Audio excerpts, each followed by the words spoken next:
So much of who I am is defined by the choices I make, places I visit, and the people I meet. I often never fully understand what changes my outlook on life until certain things happen. Something that really changed on how I looked at my life was our trip to Sri Lanka. But instead of telling you what happened, well, let me just show you.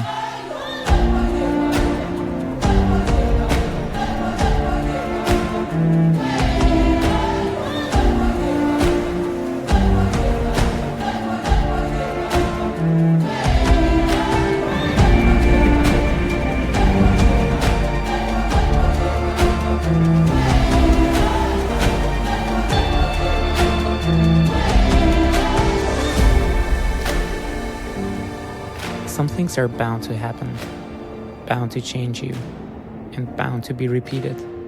Sri Lanka, you will definitely see us again.